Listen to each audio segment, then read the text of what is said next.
Hey guys, and welcome back to Number 9 Farms. Today we're going to be canning some ground beef in the new little Presto Precise digital pressure canner. And the first thing I have done already is brown the hamburger meat, and I have drained it. And then I'm going to be taking some beef broth, and I will be doing all mine canning in quart jars today. So that will be 90 minutes, and it will be, oh, they're pint and a half, so I'm sorry. Okay, Mr. Bruce has gotten us pint and a half jars. For me, that's a right good serving for us. So, what I've already done now is fill to the minimum line, and I have added 2 tablespoons of white vinegar. That will help keep off all the water deposits off of the jars. And the salt, I've got Cannon salt here, which is just regular old Cannon salt. And I'm going to be using 1 teaspoon of Cannon salt per quart jar. And this is where you could add a bouillon cube, or and this is the beef broth that I'm going to be using today. And we're going to go ahead and get started. And I'm going to line my jars up. My jars are already warm, and we're going to go ahead and fill this up. And we have to have our water bath canner because we're also canning tomatoes today too. So I won't be using the little pressure canner today. I will just be using the Presto. All right, guys, I've already added 1 teaspoon of salt, and the jars are now heated up, and the meat is still really hot. You can probably see some of the steam rising. And I'm gonna go ahead and fill the jars up. And this meat was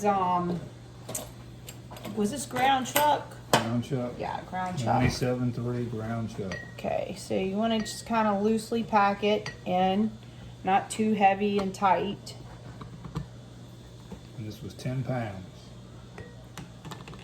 So And I'm hoping to at least fill these jars up. And my broth is heating up.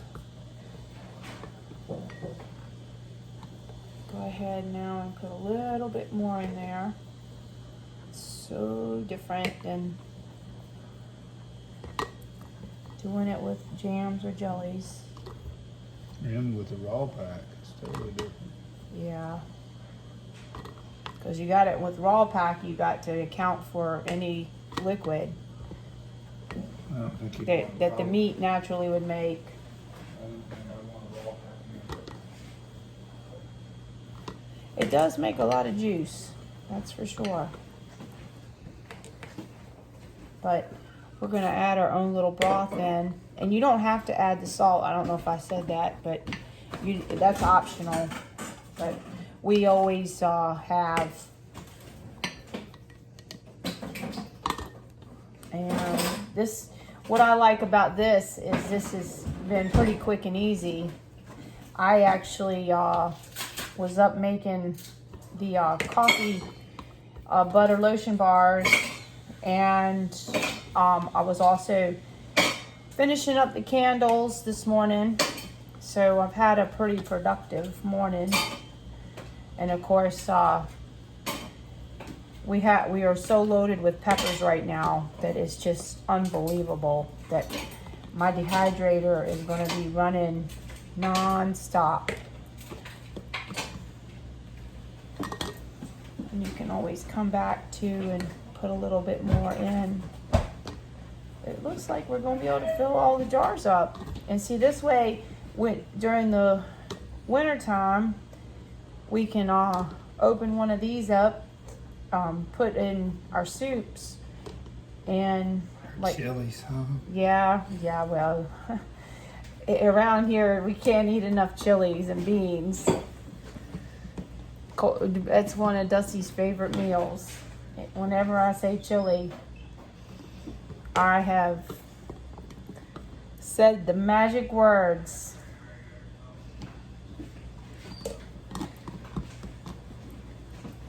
All right, so we're gonna go ahead now, and I go ahead and turn you off and bring you back when I start filling up the jars with the liquid. Okay guys, I'm back. And I have got my broth warmed. And I'm going to go ahead now and fill the jars to 1-inch headspace.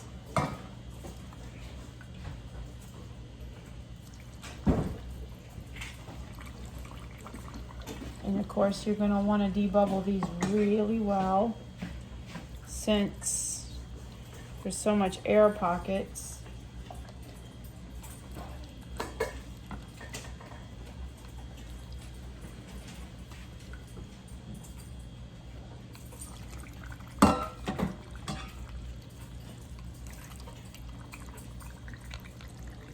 I have to come back from one jar to the next so it can time to trickle down. Okay,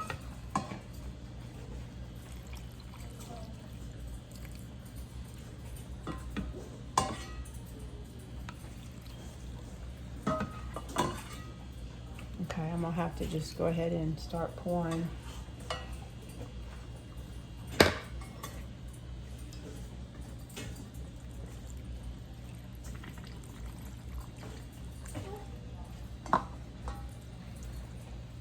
It's kind of a rainy day here today. So makes it a good day for being inside canning. That is for sure. And you could always use water. You don't have to use broth, or you could use tomato juice or even some type of bouillon broth.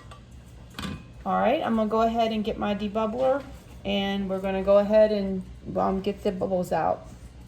All right, so go ahead now and make sure you get all the air bubbles out the best you can, because that way you'll know whether you're gonna need more broth.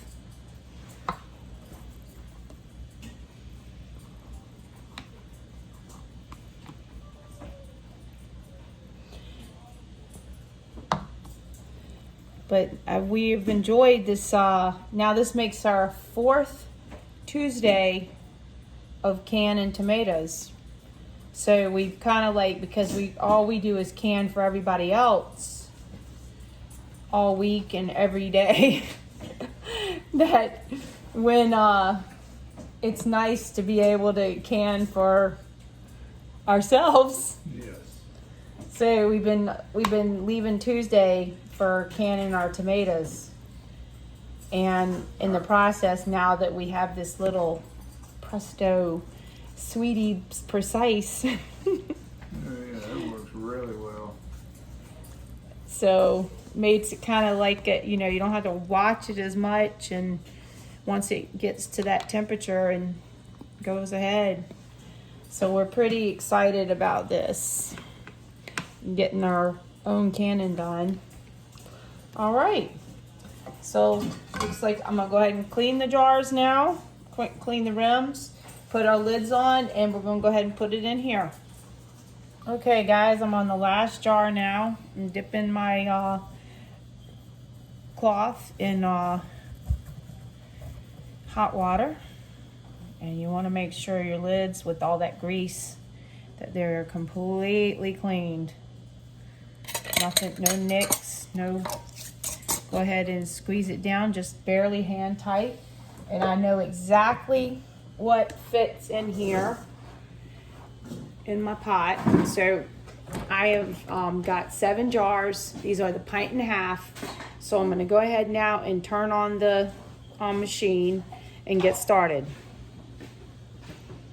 Okay guys, so you first now plug it in, and you wanna see here, it says pressure can, and that's what we're doing, pressure canning. Okay, so we've got the regulator off, which this is the regulator right up here at the top. So I have that off to start. You're gonna put the lid down, and you're gonna turn it clockwise so it's locked. Okay, now we're gonna hit the start button. Okay, and this is your time as far as what you're gonna do, 10 minutes, 90 minutes, whatever it is you wanna do, the pressure timing. So I wanna do 90. And the reason I wanna tell you this is actually the second time when I did this, I forgot that because of that 10 minutes that it starts to count down, and I saw the time, And I was like, oh, okay, yeah, that's right. So, and then you want to hit your start. This is where you would insert your jars, but we have already done that. So we're gonna go ahead and it's gonna start the warming process. So there's the warming process. And this way it goes ahead and gets up to temperature, but this is also where you could be warming your jars in this unit instead of the way we do it with the water bath canner and the oven, depending on however, or the dishwasher that you might want to use on the sterilize cycle, whatever your process is. So there we go. It's going to head and warm up, and once you'll start seeing a little bit of the, it almost has sometimes like a little, I don't know, like a little bit of steam, but not really much, just a little tiny bit. And then we'll go ahead and once we'll hit the start button, it'll count down. We'll start it, and I'll be right back. Okay guys, now it would say fill jars, but we already know I've already filled the jars. So I'm gonna go ahead and press this. And now it's gonna heat up. And as it heats up, it's gonna go to when it's time to get to the vent, and then we will be doing the timer, the countdown. And once the timer counts down, it'll put the regulator on, it'll tell us. Hey guys, remember how I said put the regulator on would come up? So it says to use a hot pad. You know how sometimes I can be hard-headed. Well, I'm telling the truth. So you want to put it where it says can. It's hard for me to look in the camera. Push it down, and you want it to be on the can one, not the vent. So now the vent regulator is on, and you can press the play button or start button, whatever you want to call it, and now the timer will begin. And once it builds up the steam enough to come out the vent pipe here, the vent pipe will come up, and then it'll begin the countdown. Okay, the vent pipe is up, so now the timer is counting down, so we'll see when it's all done. Okay guys, it just beeped off, and now we are in the cooling cycle. And what's going to happen here is it's going to take about 1.5 hours, maybe more or less, but it's going to beep up twice, and then it's going to say canning will light. Canning, the word canning will light up. Timer begins to count down, and canner is now processing. So once it goes to the cool down stage, it'll cool one more time, and then we can open it up. Okay, we are done. The timer just went off. So now we're ready to open up. I wanted to show you that the pipe now is down. So, and the beeping is done because it beeped more than 10, right at 10 times. Now we're gonna press the X. Oh yes, right, you gotta hold it for 3 seconds. I do that every time. So now we know we're done. Now we can go ahead and turn, I'll take the vent off. Bruce, you wanna? See, and you see no steam coming out. So, there we go. You gotta lift that up. Yeah, I keep forgetting that part. Okay guys, ta-da! This is exciting. All right, so we'll go ahead, and I've got to get somewhere to put these down now because I'm in the middle of canning tomatoes, but just wanted to show you how good the ground beef looks. Wow. So, and this is, well, I've got tomatoes canning right now, right there. So there is the ground beef finished. They are cooling, and I am now finished with the tomatoes, and I got 12.5 quarts done today, and that makes a total of 81.5 quarts done this year. Hey guys, I just wanted to tell you that this was exactly 10 pounds